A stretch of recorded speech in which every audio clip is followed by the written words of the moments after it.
Bonjour François Paradis. On peut dire que vous êtes atypique. Vous êtes actuellement le 46e président de l'Assemblée nationale du Québec. Vous êtes le président de l'Assemblée parlementaire de la francophonie. Vous avez été journaliste, animateur de télévision et aujourd'hui vous êtes lancé en politique. Vous avez rencontré ce matin la secrétaire générale de la francophonie, Louise Mushikiwabo. Vous lui avez dit quoi finalement? Vous lui avez dit qu'il faut changer la francophonie. Il faut faire quoi? Nous sommes dit quoi? Ça a été une rencontre. D'abord, M. Simonin, merci.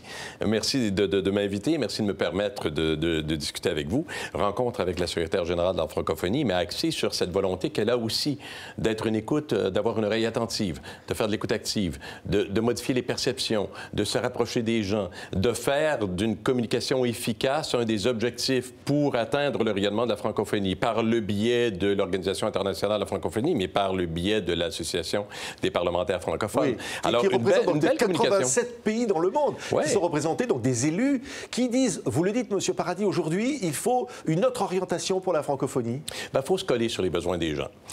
Faut parler aux gens. Il faut se rapprocher des gens dans chacune des interventions que nous aurons à faire, que nous ferons ensemble. Et vous êtes partie prenante de cette volonté-là, parce que c'est à travers des moments comme ceux-ci qu'on fait avancer les choses, qu'on ferait comprendre ce qu'est une organisation. Et plus on fait comprendre ce qu'est une organisation, quels sont ses objectifs, plus on enlève cette espèce de voile obscur qui fait qu'on se demande à quoi ça peut bien servir. Vous savez, l'organisation est au service, l'association est au service des citoyens. L'APF l'est, l'Assemblée nationale l'est également. C'est-à-dire au service des citoyens pour une francophonie plus économique, comme le disait votre Premier ministre François Legault il y a quelques jours en visite en France? Francophonie économique, mais également sur le plan de l'éducation, l'implication des jeunes davantage. Vous savez que la francophonie et l'APF permet aussi, et c'est ouverte l'année dernière à Québec, à la 44e session, à mettre en place un réseau des jeunes, à leur impliquer la jeunesse aussi à une francophonie forte, une francophonie qui rayonne, une francophonie sans complexe, avec des cibles très précises. Les pays africains sont un endroit de prédilection parce qu'on vit là des mouvements migratoires, on vit là des possibilités économiques énormes. Alors, on devra être des accompagnateurs. Et ça aussi, c'est une autre volonté. Exprimée ce matin avec la secrétaire générale de la francophonie, cette volonté d'accompagner, de ne pas imposer, de suivre le rythme de ceux qui ont besoin. C'est comme une course, hein? On fait un marathon, on part ensemble, essayer de s'ajuster au rythme des autres. Ne laisser personne derrière, ne pas trop prendre les devants. Mais c'est un peu ça. Le défi, il est grand, il est beau, mais c'est aussi un défi d'ouverture. Et je pense que vous en êtes la communication et la pierre angulaire de tout ça. Oui, oui. Donc, ce sont des parlementaires, des élus comme vous, qui êtes député de Lévis, à côté de Québec, qui, au fond, disent au nom de ceux qui nous ont portés là, au long de nos administrés, on veut finalement s'entendre au-delà des frontières. On veut créer finalement cette francophonie concrète. Avec une obligation de résultat. On peut réfléchir, vous et moi, pour atteindre un objectif. On peut avoir des rêves, finalement. Puis, écoutez, la francophonie doit, je le répète, sans aucun complexe, doit continuer à prendre sa place, doit continuer à évoluer dans toutes les sphères que l'on a citées il y a quelques instants. Donc, cette volonté de bien faire, mais encore une fois, dans un souci de résultat. On décide des choses, on rêve des choses, mais il faut aussi avoir cette obligation de résultat, se rendre compte de ce qu'on peut faire concrètement sur le terrain. Il y a des choses qui se sont faites. Rappelez-vous, Côte d'Ivoire, 2011, instabilité, 2013, une intervention de l'APF faisant en sorte que le Parlement redevienne fonctionnel avec l'aide de tous.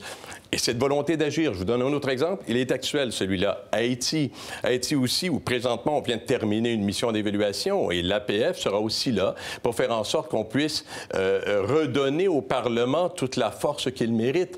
Et c'est cette collaboration-là, une étroite collaboration, encore avec l'objectif commun de faire rayonner notre francophonie. Oui, et vous sentez, j'allais dire, internationalement, et notamment ici à Paris, un soutien véritablement vers ces objectifs communs?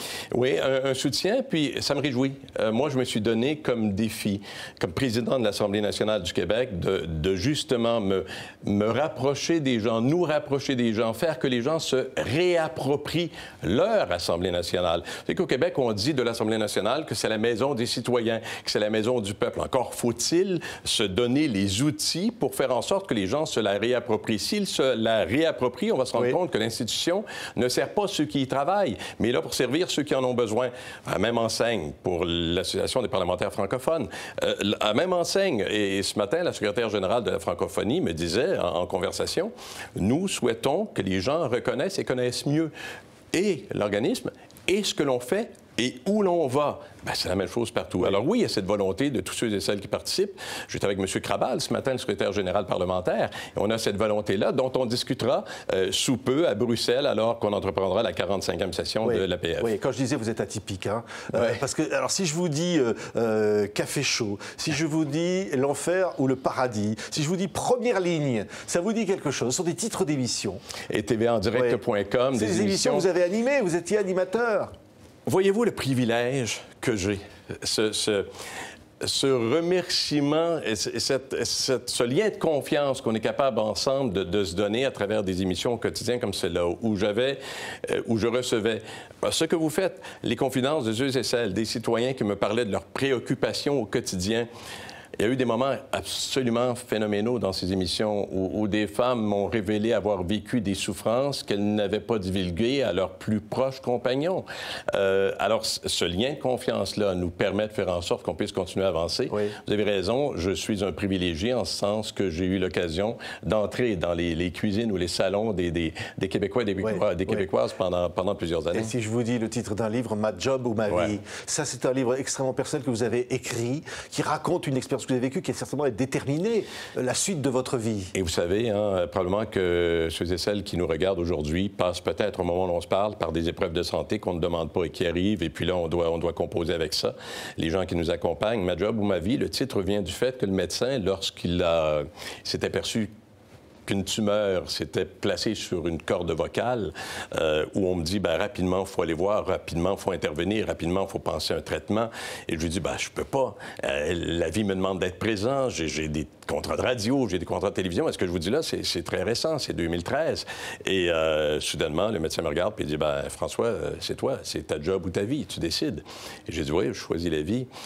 Et ce livre-là, c'est un peu un remerciement, c'est-à-dire de faire en sorte qu'on puisse suivre des étapes qui ne sont pas facile, mais aussi dire merci à ceux qui nous accompagnent, à ceux qu'on vampirise un peu, à ma conjointe à qui je demandais des réponses à des questions, sachant qu'elle ne les avait pas, mais je lui demandais de répondre quand même, alors que tous ceux et celles qui nous regardent, qui sont des proches aidants, qui accompagnent des gens qu'ils aiment et qui traversent une épreuve comme celle-là, je pense qu'ensemble, on leur doit un gros merci. Mais c'est aussi un peu cette aventure-là. Et vous avez raison. Ça va déterminer votre engagement. Oui, parce qu'au terme d'une aventure comme celle-là, qui, fort heureusement, dans mon cas, se termine bien, il y a une urgence d'agir. On se demande, je laisse quoi maintenant? Je vais où maintenant pour aider les gens, aider ceux qui nous demandent de les accompagner? Ben voilà, la vie m'offre de faire ceci comme député, maintenant comme président de l'Assemblée nationale, un beau et grand défi, et maintenant avec tous les collègues de l'Association des parlementaires francophones qui ont, je pense, et qui épousent ce même objectif. Merci beaucoup, François Paradis, donc président de l'Assemblée nationale du Québec et président de l'Assemblée parlementaire de la francophonie, était notre invité aujourd'hui. Merci. Merci, M. Simonin.